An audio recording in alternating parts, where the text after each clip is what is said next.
Tidak ka bilang kayo.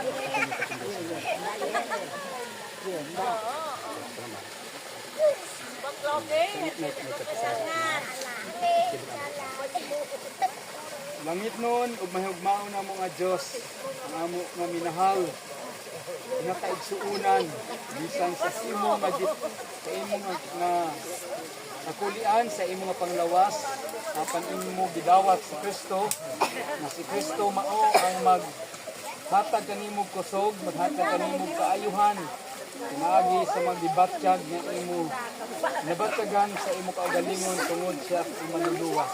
Busa, ako karon nga ministro sa maayong balita, magabautismo kanimo sa Dios Amahan, sa Anak ug Espiritu Santo.